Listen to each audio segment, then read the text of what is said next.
President Zelensky says another massive Russian bombardment hit his country overnight. Proof, he said, that the Kremlin is not serious about peace. The capital city, Kyiv, was struck repeatedly. This is one of the apartment blocks that was hit. We're told the attack involved nearly 500 drones and 40 missiles, which were largely targeted at energy and civilian infrastructure. President Zelensky will join a conference call later today with European leaders to discuss the ongoing negotiations. He is preparing to leave for Florida, where he'll meet with President Trump on Sunday. The Ukrainians say 90% of the peace plan has been agreed, although in an interview with Politico, the US president seemed to push back on that idea.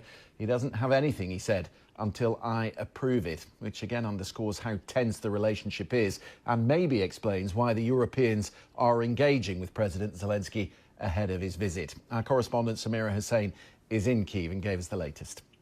Overnight, there were more than, and into this morning, in fact, the air raid sirens have been sounding off. There are still drones that are coming into Ukrainian airspace. And according to Ukrainian officials, there were some 500 drones that were launched from Russia over Ukraine and some 20-odd missiles as well. The main target has been the capital here in Kyiv. And there has been some infrastructure damage there. And according to the Ukrainian military, there has been damage to some residential buildings here as well. And all of that is coming as there is this absolute flurry of diplomatic activity. In fact, we're hearing now that Reuters, in fact, is reporting that President Zelensky will hold a call with European allies, including the head of the European Union, Ursula von der Leyen. And it's all ahead of that conversation with President Trump in person on Sunday, where they're going to be discussing this 20-point peace plan. And as you rightly pointed out, Christian, President Zelensky has characterized it as being 90% there, only a small bit left to overcome. Yeah. Okay, guys, welcome to the video. This is Justin Paul doing a reaction here to news that broke out like a day ago. Russia bombarded Kyiv, which is the capital there in Ukraine, with drone strikes and long range strikes, and they were keying in on energy destinations and residential areas, as you've seen that apartment complex earlier in this news clip that was hit with some type of projectile. Over 500 drones, they were saying, and the multiple long-range missile strikes. And this has become like daily life in Ukraine as Russia and Ukraine continue their conflict that's been going on now for multiple years. And they're supposed to have I'm recording this here on Sunday, so they're supposed to be having a meeting, meaning Zelensky and Trump are supposed to have a meeting. They're saying that they're about 90% there as far as the peace deal, but man, I can only imagine things like this happening overnight, or within a couple of days of having a meeting for peace. It kind of sets it back just a couple more steps, because like I said, this is residential areas where they're attacking, and they're trying to attack the Ukrainian infrastructure, because once you're not the energy and the power off in places, man, and they go dark, then it's just like you don't have any communications, or the communications that you do have, if your battery goes dead, those communications are done, and that puts you at a big disadvantage. So Russia is strategically doing this, and this could be a retaliation from one of their top generals. They were bombed, as I did do a reaction to a few days ago. There was a bombing in Moscow, car bomb to be specific, and one of their top generals lost his life in that car bombing.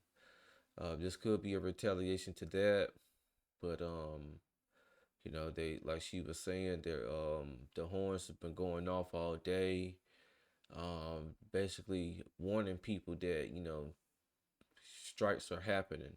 You know, we, and it's crazy just to think. Just imagine, um, Washington D.C. being hit by bombs and drone strikes and stuff like that.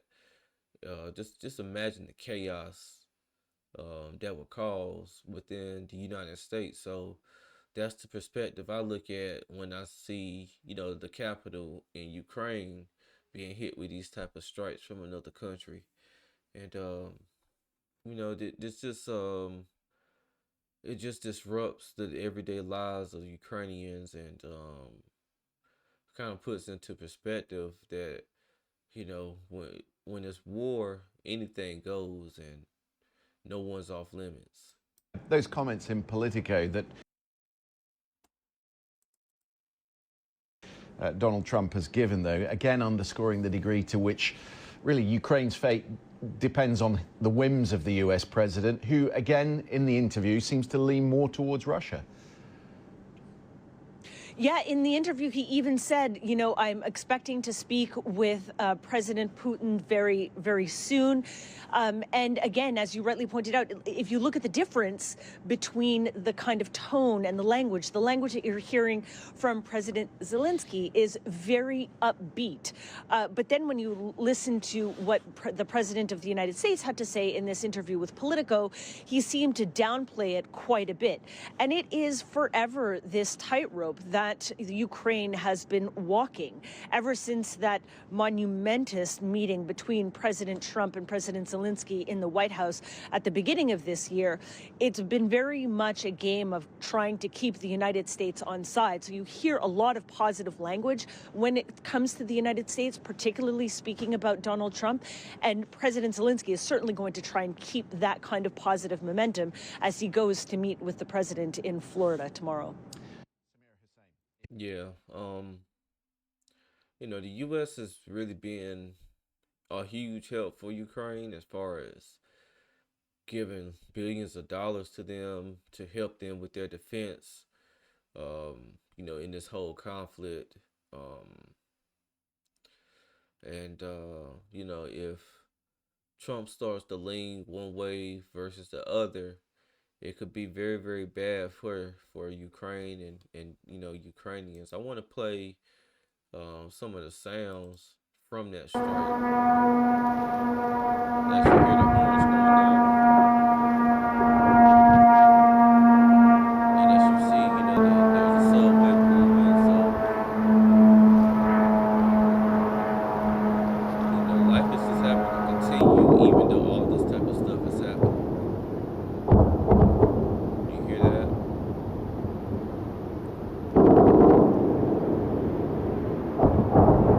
Shellings, bombs.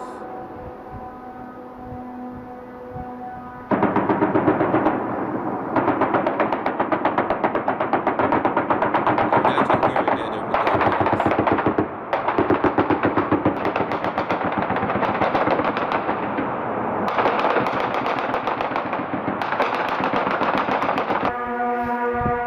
Imagine hearing that every day. Imagine it. Just imagine within your city, or if you live somewhere close to, very important things, within the United States' whole infrastructure, and, just how we have everything built. Imagine hearing that as you're laying in your bed sleep, and you don't really know where it's coming from. You don't really know, the destination of these strikes. Um, you just have to be prepared for them the best way that you can. It's no joke. It's really no joke.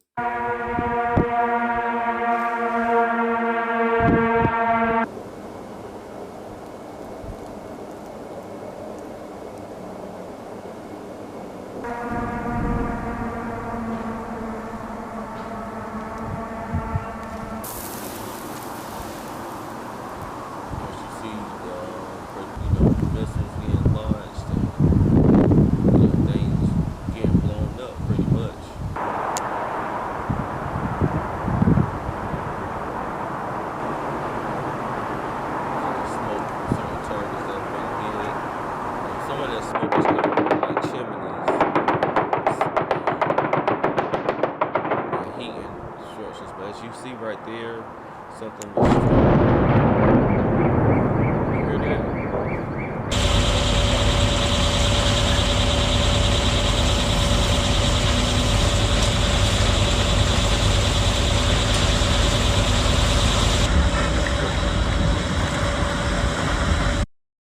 you're asleep in your bed, or you start hearing those sirens, so you're sheltering in place, and then all of a sudden, a missile hits your apartment building and wipes out, like, you know, it looks like that's definitely some of the foundation, man. They'll have to tear that whole thing down.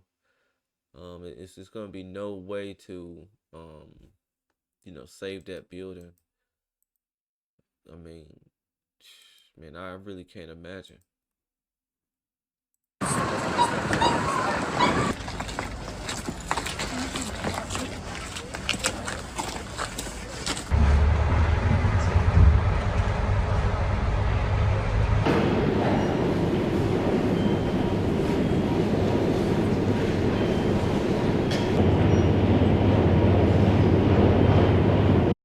This is what war looks like. You got civilians having to sleep on the floor, impromptu air mattresses, and always having to keep their clothes on because they never know when they'll have to get up and move, and try to get themselves to safety. Um, not too much context is in this video. It's just showing, and this is just a small percentage of what you're seeing of the results of this war. But this is how Ukrainians are having to live, day in and day out, as a result of this war going on.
As you see, like, there's older people, younger people. So everybody's been affected by this. Residential areas.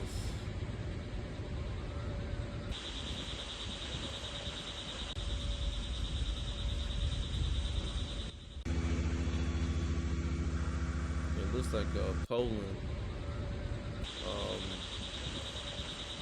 deployed jets and air defense along, a certain 530-kilometer border is with Ukraine. So the strikes was so bad that Poland deployed jets and air defense along, the border that they share with Ukraine, because the strikes was getting, that they was that bad. And they're reporting, 27 injured, one was killed, but I'm sure those numbers are growing, man. Those are just like preliminary numbers that come out. But yeah, just wanted to kind of bring you guys a reaction to just news of what's the everyday life for people that live in Ukraine amongst this conflict. And again, this is only just a small portion of the type of stuff that's actually happening, and how these people are having to live. And just kind of puts into perspective what happens when you have two warring countries, and the conditions that the civilians have to live in while this whole war is going on. I'm gonna go ahead and wrap this video up. I'm sure there's gonna be a lot of news that's gonna come out of the meeting that President Trump and President Zelensky of Ukraine is supposed to be having here on Sunday, and we'll keep everyone updated as soon as I see some news clips with more information about that meeting. If you like my content, make sure you like, comment, and subscribe to my channel. This is Justin Paul. Peace.